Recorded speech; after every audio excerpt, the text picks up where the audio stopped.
Welcome back to Serenity Speaks, Conversations on Wellness, where we explore ways to nurture the mind, body and soul. I'm Cleo, your host, and I'm so thrilled you've joined me for another insightful conversation. Today's episode is especially meaningful as we approach the festive season, a time of joy for most, but also a period that can bring added pressures and emotional challenges. To help us navigate this topic, I'm joined by an incredible guest, Sheena Chauda, a BACP accredited counsellor and BABCP accredited CBT therapist with over 18 years of experience in the field. Together, we'll delve into Cognitive Behavioural Therapy, or CBT, what it is, how it works, and why it's such a powerful tool for improving mental well-being. We'll also discuss the unique pressures that the festive season can place on our mental health and share practical, compassionate tips for making it through this time of year with greater ease and balance. So whether you're tuning in while decorating your home, shopping for gifts, or simply taking a moment for yourself, this episode is for you. I'm a BACP accredited psychotherapist, so that's the British Association of Counselling Psychotherapy, and also a BABCP accredited CBT therapist, so Cognitive Behavioural Therapist, and I'm also an EMDR therapist. So I've been practicing in the mental health field for around 17 years now. Superb. So I know straight away for myself, you're going to have to break those things down for me. Like, obviously there's a lot of abbreviations, but just a little description of each area that you kind of specialise in and that you have expertise in would be great. Sure, not a problem. So in terms of counselling, so with the BACP is the governing body for counsellors and psychotherapists, so hence a BACP accreditation. So I guess in terms of counselling, it's about talking about kind of, the difficulties that somebody might be experiencing, for them to have that space to kind of talk about things, and explore their emotions. It's a supportive space for them to be able to do that. And I guess in terms of CBT, the cognitive behavioural therapy, that's kind of looking at what is somebody struggling with now, what are the difficulties that they're experiencing at the moment and the symptoms that they might be experiencing. So they're both kind of quite different in terms of approaches, but there are some similarities as well between the two. Okay.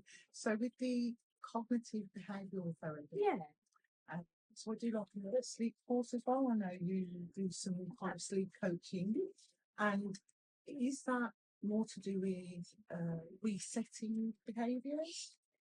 So I guess we could think about it as being sort of like, so your cognitions are your thoughts. It's just another word for thoughts is cognitions. Then you've got your behaviour, and CBT kind of works with addressing both. So it's really important to kind of think about both of those things, and it's a very collaborative form of therapy. So it's not about the therapist being the expert. Oh, okay. It's about working in collaboration with the person. What are your goals? What do you want to achieve? And it particularly works with symptoms that might be problematic now and interfering in kind of like day-to-day life. And it looks at, how we can kind of challenge some of those unhelpful thinking patterns and behaviours that we might have, and looks at, okay, when you think in that way about something, is it helping you to move forward? So it really examines that kind of, thinking process and behaviours that we have that may impact on various mental health difficulties. Yeah, makes sense. So something that came to mind then, would that be beneficial for things like if you're a smoker and you want to give up, Would that be more? Yeah, so you look at the kind of behavior around that. There's lots of like stop smoking kind of campaigns and things that are out there. So a lot of that is based on kind of behavior as one and thoughts. Think about it. I guess in terms of like CBT, there's a really good evidence base, and it's something that is very widely used in the NHS and in private practice with therapists as well. And it's been proven to kind of treat a number of mental health difficulties, such as whether it be depression, anxiety disorders, like OCD, generalized anxiety disorder. And it's kind of like regulated by the National Institute of Health and Care Excellence. Nice, yeah. Absolutely. And NICE kind of regularly reviews the evidence, for various difficulties and then issues guidance, So CBT is one of those, and it can work. It doesn't profess to work with everything, because in terms of therapy, it's going to be so unique for that person and their needs as to what we look at in terms of support for them. Yeah, and I suppose so. It could be something like that. A person might need CBT, but also there are other aspects that they can join to help the whole. Yeah, absolutely. Like, so for example, my background is integrative counselling, which kind of combines the different theories. So we might look at, if I'm kind of counselling somebody, moving away from just the CBT approach, I might be looking at, okay, what's the difficulty that you're having? How are we going to integrate kind of different approaches to support you with that? Because people don't fit into boxes. And that's it. And it could be something different 10 years ago to where you are now. And you grow, adapt. Hugely. I mean, the therapy world, the world has changed, hasn't it? The difficulties that people have changed. There's a lot more awareness now about mental health. And with that, it brings a whole new set of, okay, we need to kind of do more work and more understanding on this. Absolutely. Just so here we go, sidetrack. But just when you said that, one of the things that always sticks in my mind is COVID and how we were before COVID. And I think that there's still a growing awareness of how well-being that was definitely going on. But do you feel like because of COVID, there's been an increase of people suffering in silence and not wanting to talk, but then so there's an increase then of care information that's out there as well? Do you think? Absolutely.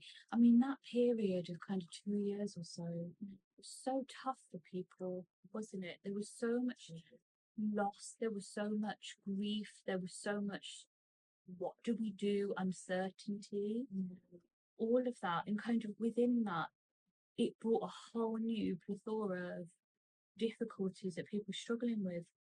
We know that rates of like psychosis went up, we know that suicidal ideation went up, we know that domestic abuse went up. All of those things were amplified. And I guess now I think mental health difficulties are something that people have always experienced, always struggled with. But it certainly feels now, I do see a difference from, say, 17, 18 years ago to now, with people coming forward and actually saying, well, I do need the help and it's okay for me to ask for that. It's just validating. It's okay for you to feel like this and for you to think that, because you are a human being. And as human beings, we struggle. It's not happening. Absolutely. I think for me as well, realising talk about it, more awareness there is. It's kind of I won't say soothing, but it's this idea that I'm not the only person going through that. I think that helps. Definitely. It's like that word abnormal, isn't it? We're even normal. How many times do we hear that? Don't we? I often, people that I work with, my clients will say, I just want to be normal. What does that mean? Because I don't know what normal is. What's it supposed to be, that you're happy and okay all the time? Absolutely. Like what you said about kind of like, your lived experiences, your environment, the dynamics that you've had within the family, caregivers, all of that is going to play a huge role, isn't it, in how we kind of perceive our own mental health, or how we think mental health should be. Yeah. Definitely. Yeah. Someone as well, just saying this again, somebody said, I haven't got mental health. Why is everyone talking? Yeah. I was always like, well, it's not, you have got mental health, it's whether it's good or bad, or not necessarily good or bad, but it's like, are you fit and healthy physically? So get regular exercise, walks, fresh air. So you've got physical health. It's just how good or bad that is, and how do you feel because of that? So it's the same with mental health, isn't it? Definitely. It's like the impact, isn't it? Like, say, for example, you know, you're in the kitchen, you're doing cooking, and you have cut yourself really badly, and you're bleeding a lot. You're going to get medical help, aren't you? You're not going to just let yourself bleed out. Well, I would hope not. You know, you're going to get help, you know. And it's the same with our kind of mental health, is that, you know, as human beings, we will struggle, and we'll have those struggles in life, but it's how do we deal with them? You know, is it okay for us to talk to people and say, I need the support? Because actually that is strength and courage, isn't it? It's not a weakness, how sometimes people still perceive it as being a weakness if we struggle with our mental health. No, like you're not able to cope. Again, I think it's as we evolve, I think that's definitely something from the 70s and before, maybe the 80s and before. Yeah. It's like to evolve. You've just got to get on with it. You have to just sit tight and which is true in a certain way. We do have to, you know, just move forward.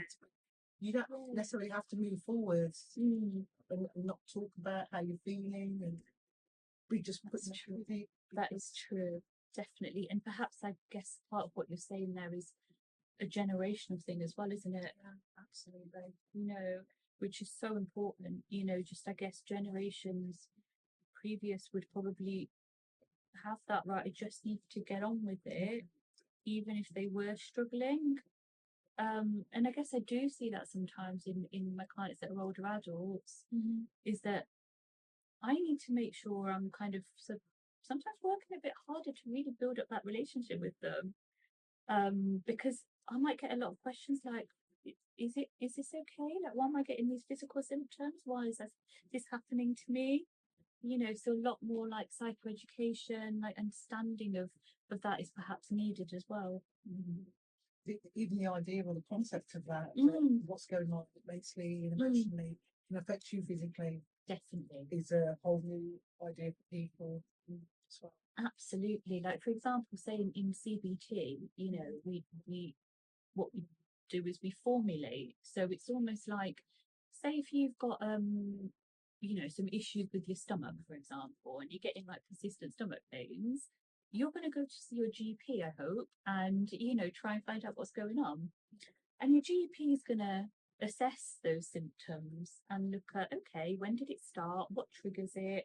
Try and get a bit of an understanding. And they might formulate that and look at, okay, you know, what are the maintaining factors? What's keeping it going? That sort of thing. Then they might look at the treatment.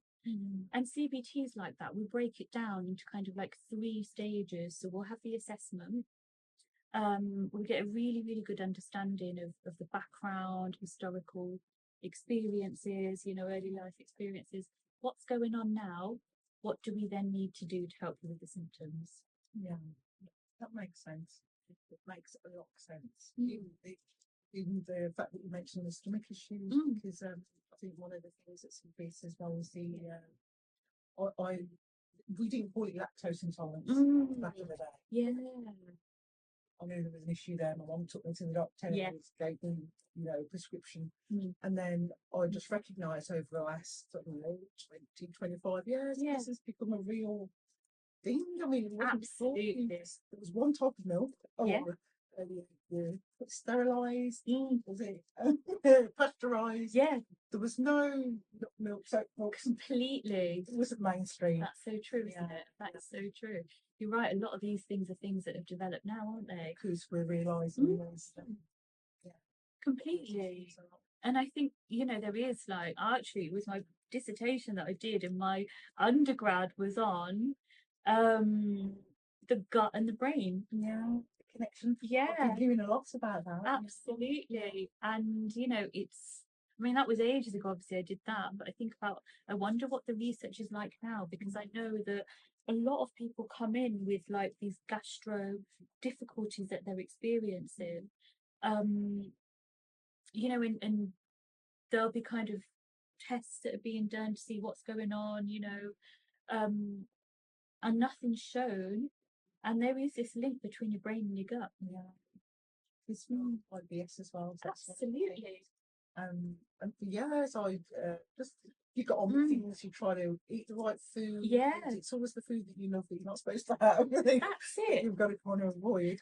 And then I think it was so recent, probably 3 or 4 years ago, I read this about that IBS isn't always to do with your diet.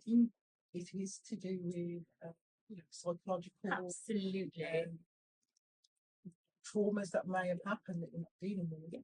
And like I said, yeah, this Completely. good brain connection. Yeah, because you'll find, won't you, that I mean, I'll notice sometimes in people that I'm working with, if I'm working with kind of gastro issues as well. Obviously, as a therapist, I'm not a medic. Yeah. You know, I make sure that that person is seen at the medic if they need to for medical issues, you know, but we will look at and understand, okay, is there some crossover between the times that you might be feeling anxious and what's going on, what the triggers, you know, so trying to kind of understand that a little bit as well. And people will often say, yeah, I notice that when I'm getting a bit more stressed or anxious that I need to go to the toilet more to empty my bowels and bladder. Yeah. That's kind of the thing, isn't it? Being nervous. Go to the toilet or keep going to the toilet. Yeah. It's a build up of nerves. Absolutely. Absolutely. And that's kind of because of the physiological things that happen in our body when we become anxious or panicky, is that each bodily symptom serves a purpose. And it goes back to kind of caveman times where they'd be going out and they'd be looking for food, you know, and they've come across this threat, which is, say, the bear, and it's that fight, flight, or freeze response. So each kind of physical symptom, like say, for example, when your heart rate is increasing, your heart is trying to work harder and faster to pump blood around to major organs because they need it. So it's a good thing. Yeah. Whereas people become afraid of it. My heart rate is increasing. What's going on? I'm scared. Absolutely. Until it's explained. Yeah. I'm going to panic, I suppose. Yeah. And probably off to A&E. I can imagine. You know, the amount of kind of, again, that's a really valid point you raised there. You know, lots of calls to ambulances, and actually, you know, of course we've got to get something checked out. Yeah. If we are not sure, or if we have an underlying physical health difficulty.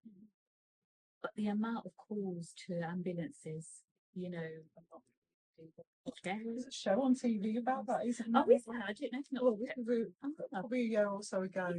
I saw that where the great work of the paramedics, and it shows the calls that they go to. Right. And sometimes it is like a panic, you know, anxious thing. They call them, and they're fantastic. They come and calm people down, let them know, and then they go. But like you say, it's that pressure on the cervix. Absolutely. All aware. Selves and how we feel and what things completely and educating ourselves on that. It's again like if we had a medical problem, say if someone's got diabetes, for example, you know, they're going to need to understand, what is this? How is it going to impact on my life? Is there something different I need to be doing now that I've got this diagnosis? You know, do I need to watch my sugar more? Do I need to watch my carbs more?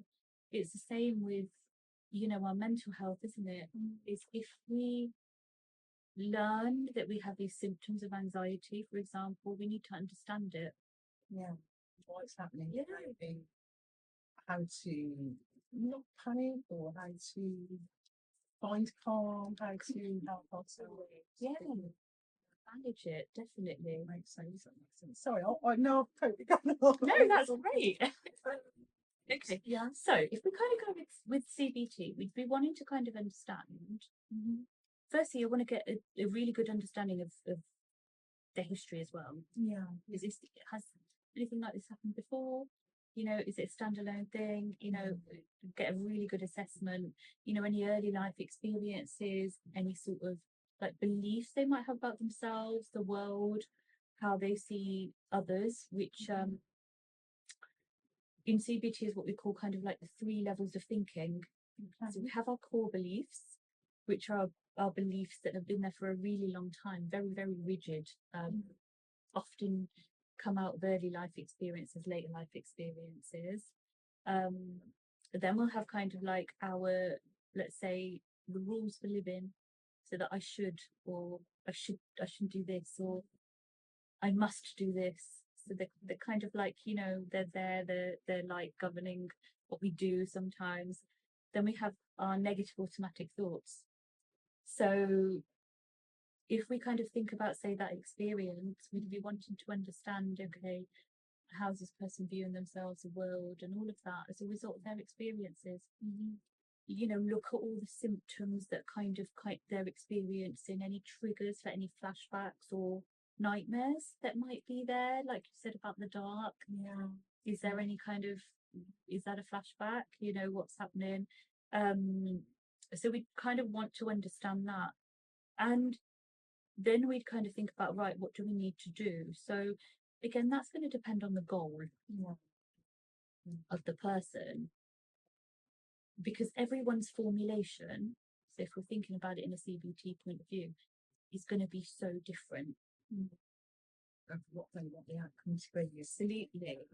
Yeah, they might say, okay, I don't feel comfortable walking in the dark at all now. It's impacting on my life because I need to walk to work sometimes. So a goal might be, I need to be able to walk to work. To do that, if we're having flashbacks, do we need to work on those flashbacks? So essentially, if we say CBT, MDR, you know, they're both different approaches. They are both very different approaches, but essentially what we are doing in both of those approaches is processing memories. How I kind of explain it, how I explained it to somebody the other day, was trying to put those memories in the part of the brain that they need to go in, because they're stuck right now. Yeah. You know, so like if you think about, like, say, a wound, say if you have cut yourself, your body has a natural ability to heal, doesn't it? Our wounds heal, don't they? Our brains do the same thing. Our brains are really powerful like that. They have the ability to heal. But saying that, sometimes memories get stuck. Experience. As soon as you said that, I thought, gosh, yeah. Yeah. That's what it is. Yeah. And we need to process it. And I guess trauma is it's a whole new world, isn't it? There's so much with trauma, and sometimes with kind of PTSD kind of treatment, people will say, I'm really scared to talk about this flashback or this nightmare. I generally tend to say to people, you know, and the therapist that I supervise as well, if you've got a client like this, they're already doing it. They're already scared. Yeah. They're already reliving it. Completely. You might as well. Yeah. Absolutely. Yeah. What have we got to lose? He's already in that place. Yeah. And would you say then, like, on the one hand, obviously, I would definitely have had bereavement counselling, which was amazing, you know, recommend it every time. But say if there's somebody at home who can recognise some of these things that they may be feeling a certain way, what would you say is the first step within themselves? Like, obviously, go and speak to somebody. But if they're sitting there right now, what are the things that they could think about? if someone's struggling with like a particular mental health difficulty, or Yeah, like something like PTSD. I yeah, suppose like domestic abuse, but I suppose it could be anything. Yeah, some bullying, yeah, in childhood. sure. Like sort of like steps of how we would think about that is, firstly, like what you said earlier was really important. Is sometimes when we talk about things, we realize we're not on our own, Yeah. and that it's okay to say, I am struggling with this and I need some support. Talking to someone, talking to anyone, can be the first step. If you can't talk to people that are close to you, pick up the phone and talk to Samaritans. Yeah, or, there's so many different resources and things out there now, a huge amount of resources. Is be open about it. We can only do something about something if we talk about it, can't we? First step. Yeah, a huge step. And that's probably the step that is the most courageous step that we can take. The start, the first step. Definitely. Yeah, makes sense, because I suppose, and they say that there's a saying, isn't there? A trouble shared is a trouble halved. Yeah, And I say that, yeah, absolutely. yeah, Definitely. because sometimes you just feel like sometimes talking about something airs it, and you kind of come to your own solution or conclusion. And I guess in essence, counselling is a bit like that. That's where the counselling approach is about, because we're not looking for a cure, we're not looking for a fix. We can't fix us. We're human beings. We're not fixable, but how can we learn maybe strategies, if need be, to manage things better, to feel better in ourselves? And, I guess just in counselling, having that space to talk things through, there may not be a solution to the difficulty, because it might be a really real kind of problem right now that we can't do anything about. But might it be that that person just needs to be heard, listened to? Right, yeah. So sometimes there's that conversation I've had so many times with somebody, well, with people, especially in the workplace. Yeah. It's one of those things where you go in the morning, you say, "Oh, how are you? I'm fine." Yeah. And then as soon as somebody, because I'm probably guilty of this, someone says, "How are you?" and I'll start telling them, actually, I'm not very well because this happened and this happened. And you can kind of see people's faces glaze over. Wasn't expecting you to answer. I thought you were just going to say you're fine and we were going to move on. That's it, isn't it? It's that thing though, isn't it? What does fine mean? Yeah, fine. Yeah. Is it something that we just say because we don't want to burden someone, or we don't want someone to worry about what we're feeling? But maybe actually it's okay to say, no, I'm actually not okay. Yeah, definitely. Yeah, that makes sense. Because I remember it happened. So after a while, I became the person to say, "Oh yeah, I'm fine." And actually, I'm thinking, well, a really difficult day. I've had a difficult night, and That's interesting in itself, isn't it? Because sometimes people can look at you and think you're this really, really happy, smiley, positive person that never gets upset, walks around, like this sunbeam. But actually, under that, they might be really struggling. And when they open up, people might think, wow, that person normally looks really happy. They normally look like they're, really positive and everything, but they're struggling too. Maybe it's okay for me to talk as well about how I feel. exactly. So I think it can be inspirational to people sometimes. Yeah, I think that's true as well, because it is the idea that somebody looks like they've got it all together, and you see the vulnerable side, or let your vulnerable side be shown. Yeah, that does make you feel like, oh, it's okay then. Definitely, is to allow yourself to. It's okay to not mask sometimes. Definitely. 3 levels of thinking. Yeah. Say it again. I'm 3 not- levels of thinking. So we have our core beliefs, which are about ourselves, others, and how we see the world. They're very rigid. They've been there for a very long time often. Then we have our rules for living. So that's like our second level of thinking. So that's kind of like that I should or I must, which comes out of a core belief. You know, core beliefs develop because of our, as a result of like our early life experiences, later life experiences as well. Then we have a negative automatic thoughts, which is the third level of thinking.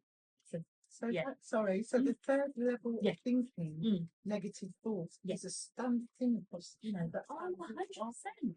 Absolutely. We all have them, don't we? yeah, but I just think, you kind of think that again, maybe it's that idea of one having these negative thoughts.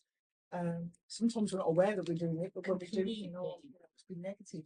The idea that that's an actual thing. Absolutely, yeah, because we have, as human beings, we're born with threat-based brains, aren't we? So our brains are designed to pick up on threats in the environment, which keeps us safe, and to a degree it keeps us safe, doesn't it? Of course. And we will all have negative automatic thoughts. We can't stop those coming into our minds because that's just the way that our brains work. But it's how we respond to them that is a difficulty. So I don't know, say if you're walking down the street and you see someone on the other side of the road that so you know that person well, but they look at you and then they just don't say anything, they just look down, they carry on walking. What might you think?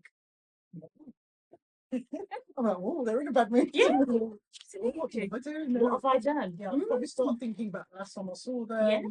Did I say anything that was offensive? Completely. Immediately think I've done something wrong. That's it, we personalise it. How do we know they've not just had a phone call that they've struggled with, or they found it really hard to get out of bed that morning, or they're upset and they want to hide away?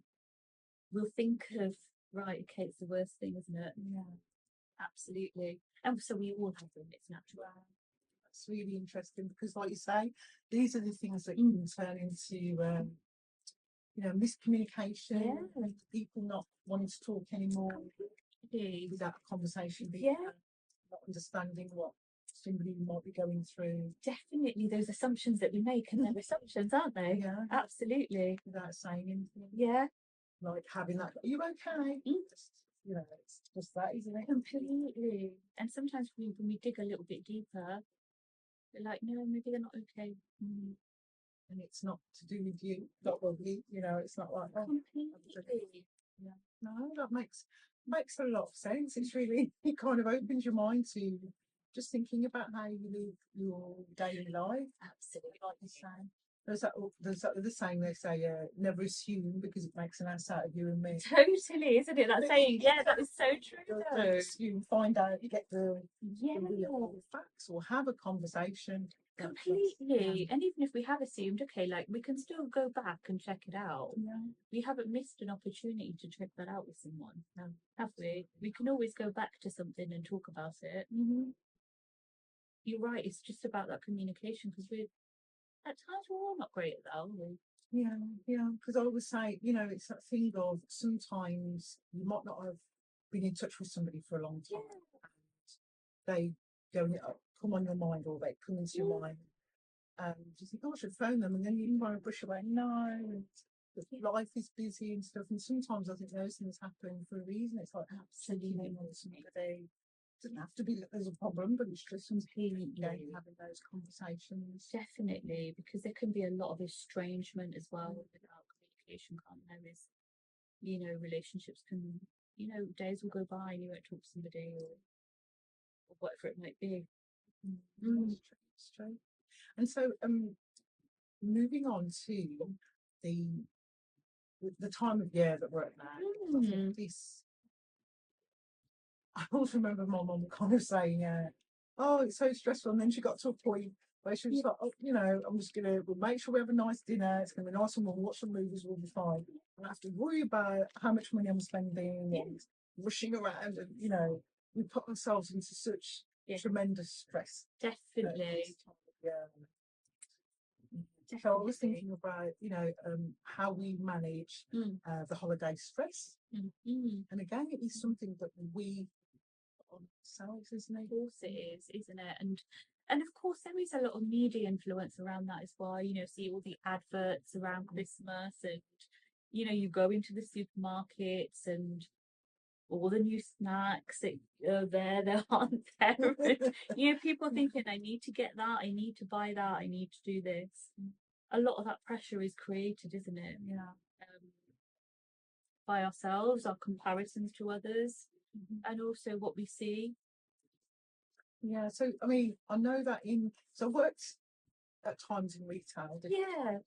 And there is definitely psychological aspect to what they so number one, the advertisements that we see, and then when you go into the shops, how things are placed, where things are put. Definitely. So that kind of leaks into us, and we don't even realise that's actually happening. Yeah. You know, I always remember, this was some years ago. Do you remember Wonder Bra? This is just Gosh. is that right? In the 90s. Yeah. And there was such a huge campaign. Yeah. So there was Wonder Bra, and L'Oreal had this lipstick that came out, and it looked so lovely. It was all glittery, and it looked glossy, glittery. It was the most amazing. Yeah. I remember I kept seeing these advertisements. I remember the one I thought, I'm going to go and get lipstick. Yeah. And I went into town, and I got both. Got home. Yeah. What a disappointment. Both Really? Wow. Wonder Bra, it was a crossback one. Yeah. It didn't really give the support as I expected it to. And the lipstick was matte, not glossy. Right. I've really got sold, and you don't Yeah. see yourself as somebody who could be captured by the advertising. Yeah. But we are. It's almost like it's so true, isn't it? It's like now with like TikTok and Instagram reels and everything, this new lipstick. And it's funny you say that, because I saw this lipstick. It was rum and raisin, and I'm pretty sure it was like, I don't know if you remember Heather Shimmer and Coffee Shimmer. Yeah. So Shimmer and Coffee Shimmer, we used to wear it at school all the time. Not that we were allowed to wear makeup at school, but of course I did. Yeah. Oh my god! I mean, they had downstairs for me, right, in at school, nail varnish remover bottle and nail varnish remover pads for me to take my nail varnish off, because I refused. So I always used to get sent downstairs to take off my nail varnish. Naughty. So yeah, absolutely. You know, we'll see. I was going off track there, but when you said Heather Shimmer, I was like, oh my god! Well, what a beautiful colour it was, isn't it? But this rum and raisin was like that, and I bought the rum and raisin. I ordered it, came, and then I tried it, and I thought, this is just like more like a lip gloss. It's not even like a lipstick, you know. It was being made out to be this really, really nice colour. I was like, no. Yeah, isn't it really? You realise I've been hacked now. Well, that's it. I was going crazy over getting it, and I was thinking, I should try it.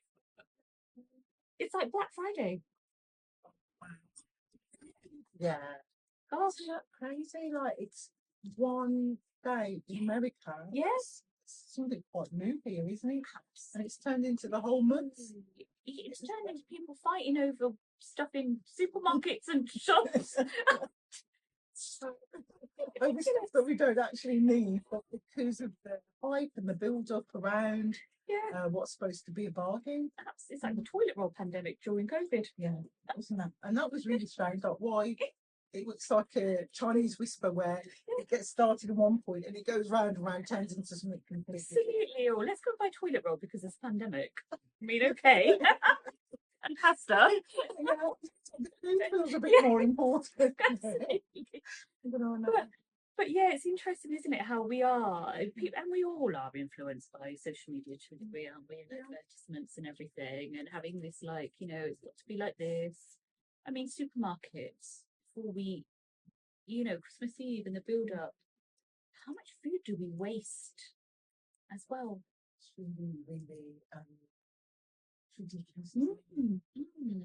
And I mean, the prices of things have gone up, you know. If you think about kind of people are struggling to buy food, they're struggling to eat. Yeah. Absolutely. You know, and food banks are struggling to match that demand as well, aren't they? You know, and if you think about kind of like that period of time where really for one day the shops are shut and we're buying loads of food, aren't we? I was saying this the other day that when I was growing up, and maybe you remember that actually it was like a mini lockdown. Nothing was open. Nothing at all was open. Didn't have, I don't know, your stuffing or your milk. Yeah, that was it. That's true. It's interesting. Mum and Dad used to say that to me. They said, you know, there was a time like that where even on Sundays shops would be shut. Yeah. You know, I mean, that sounds strange now. Yeah, Imagine everything being closed on a Sunday. absolutely. People wouldn't cope.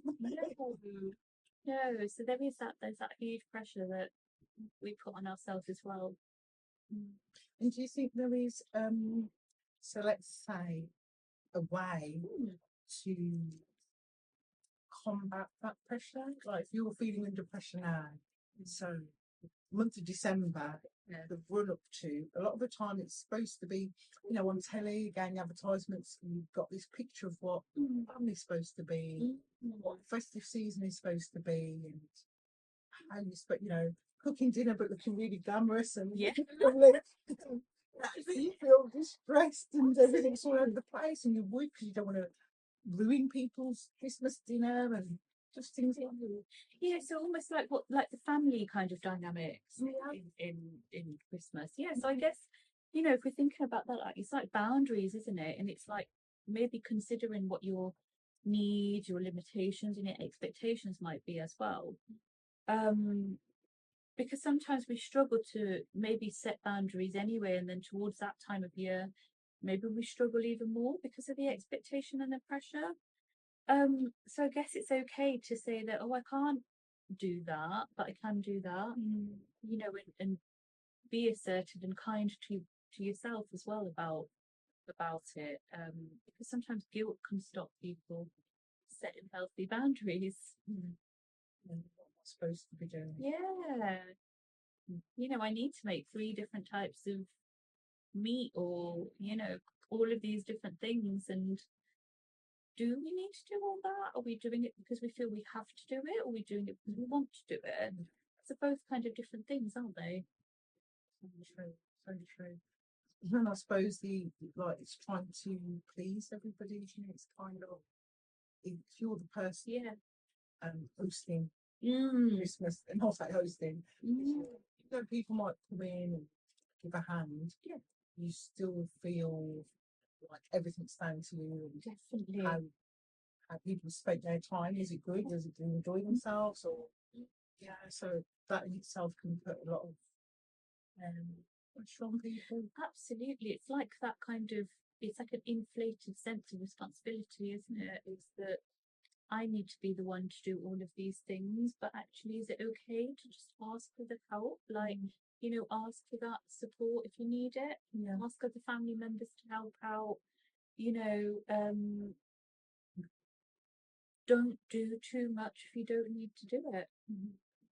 Because is it about the quality of time that you might have with the people around you, you know, or the food that you're enjoying, rather than having 10 different things on your plate? When there's no, in a way, it's almost like the more choice you're given, the more difficult. Yeah, absolutely. And I guess as human beings like that, we become sometimes a bit more selfish when we have more choices, don't we? Absolutely. You know, more confused. Completely.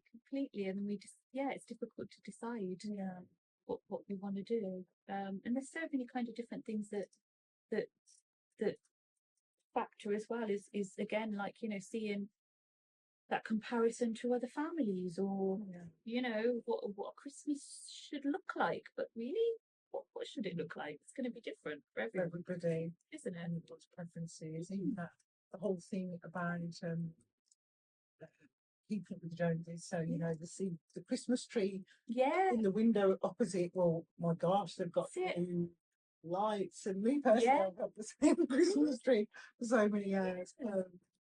the lights blow, then we will replace them. But in general, it's the same tree, and it's fine. But Yeah, every year I think, oh, those baubles are lovely. yeah, Might buy one, but there's no room left on the tree that's to it. continue to. So yeah, some Yeah. people do that by. I don't know, what do you think? So if there's a cause for it, or what is their need? Do you think it's something where people think they've got to be covering everything?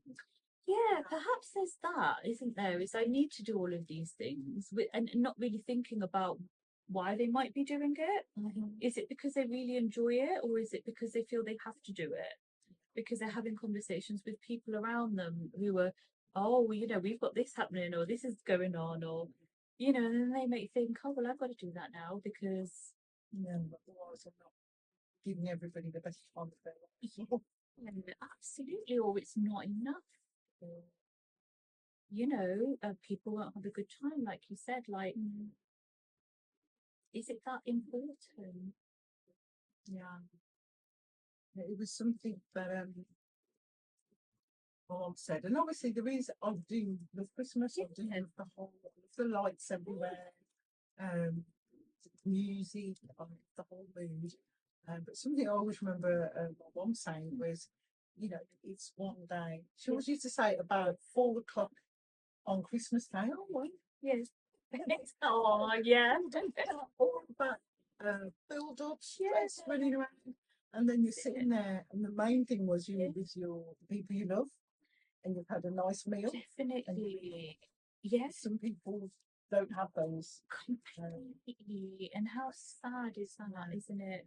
Like, I think one thing that is absolutely fantastic that happens in Birmingham is where the train station, don't they, for New Year, Christmas, they do that. They do the meal, don't they? Don't they, for homeless people? And I think that is absolutely amazing. Yeah, it's such a beautiful thing. It is fantastic, and actually, wouldn't it be so nice if something like that was to happen in January as well? Because January is often a month where people become more, you know, your Christmas is over, you've still got the dark nights, it's still kind of like, you know, you're waking up, it's dark, you go to bed, it's dark. Something to kind of look forward to a little bit.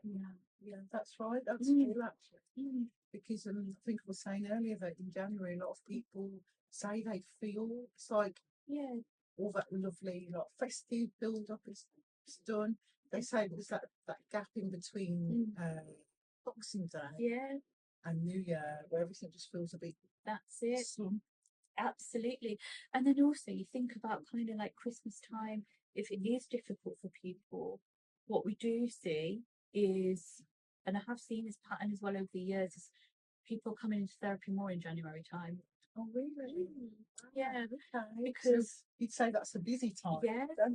Yeah, definitely. You know, people are coming into therapy more. There's been difficult times over Christmas, or there's been this build up. There's, you know, these things that may have happened as well, and people are needing that support in the new year. And is that because just overall, really, would you say it's a feeling of being really fed up and feeling quite low? Yeah, absolutely. Because again, like in those winter months, people struggle more with mental health generally, or symptoms are exacerbated because of like dark nights and cold, and you know, not getting enough kind of, you know, vitamin D and all of that we need. So completely. And then you also have the financial aspect, don't you? Because we know that over a Christmas period, people will sometimes take out extra loans. You know, they use their credit cards and they're not able to pay that back. They haven't thought about, if I go and, you know, spend £1,000 on my credit card, am I going to be able to pay this back? So they're in debt. And that's adding to kind of like the environmental factors that contribute to mental health as well.